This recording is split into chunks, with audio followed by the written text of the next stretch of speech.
I want to welcome all my new members who are actually helping out my channel by being members, and also my current subscribers and my new ones. Today what I've got in the shop is a generator. It's called Kodiak. It's actually made by Honda. The closest Honda generator to this one is the EM6500, I believe. This machine here is leaking oil in a very bad spot. This machine is older. I am not taking a chance on ripping the whole thing apart to fix this oil leak.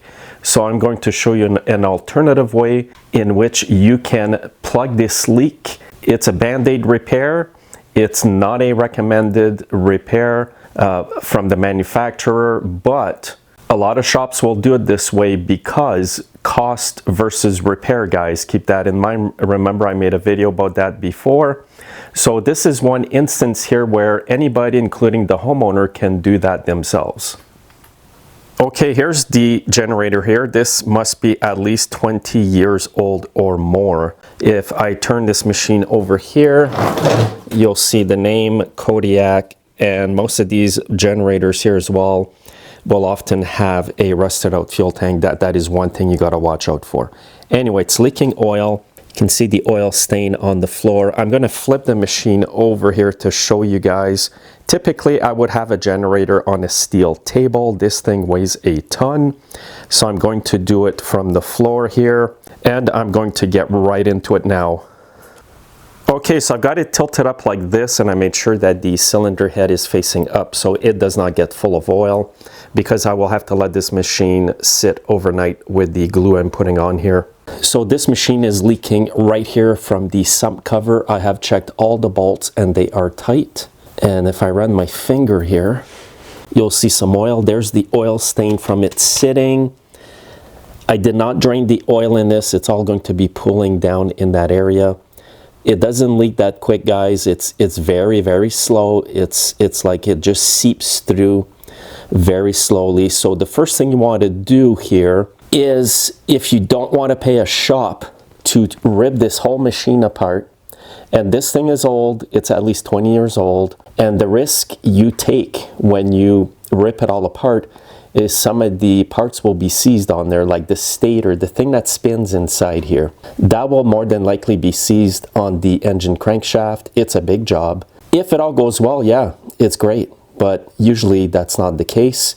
I didn't want to take a chance with it. I told the customer the proper way to fix this is to rip it all apart, take the sump cover off, put in your gasket, reseal it properly, and put it back together. That's the professional way to do it. There's no way someone's going to want to pay me for all that time to do this. And the main reason I don't want to take it on, guys, is I know, like I said, someone's not going to pay me all the hours for this, certainly not.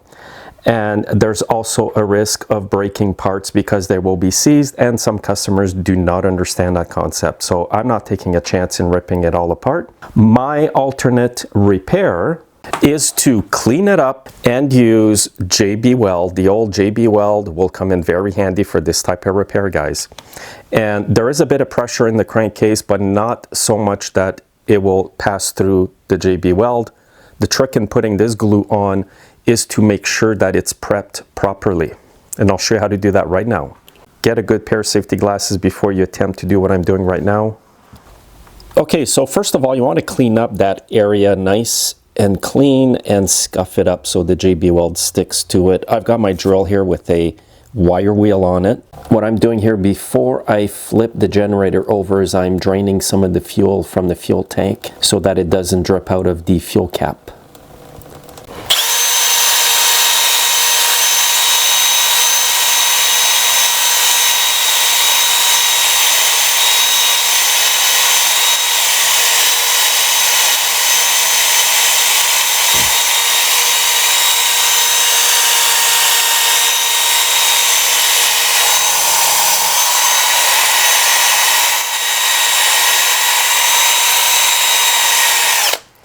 Okay, now you can see it's nice and clean. What I'm going to do now is spray some brake cleaner on there. Don't want any traces of oil at all where the JB Weld is going on.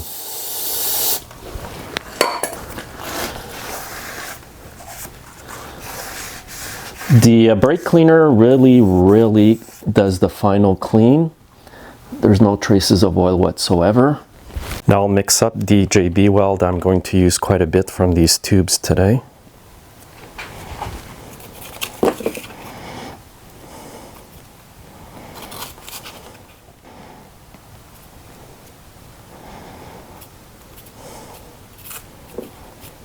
So I'm using half the tubes.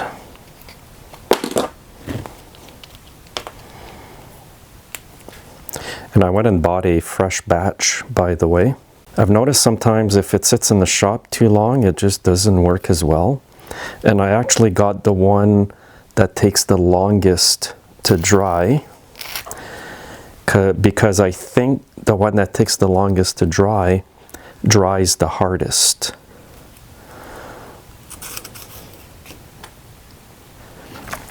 Now make sure it's mixed up very well.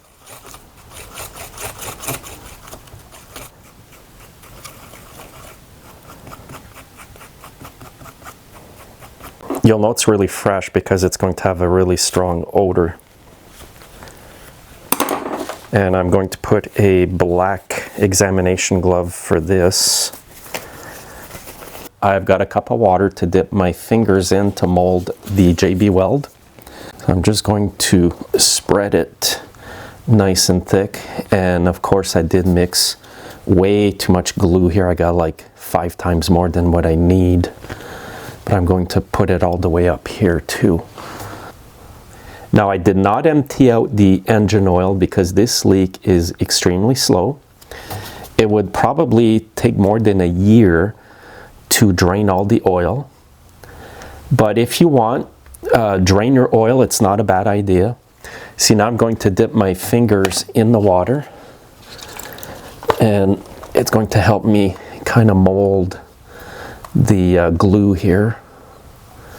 Now you can put one layer and come back the next day and put a second layer if you want. I'm going to try to put it on as thick as I can.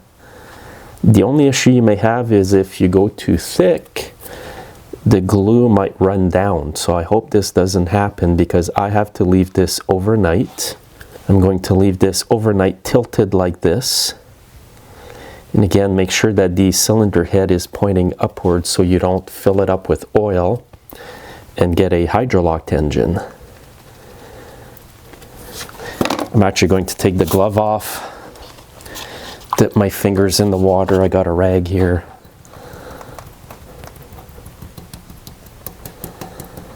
And I'll just try to shape it a bit here.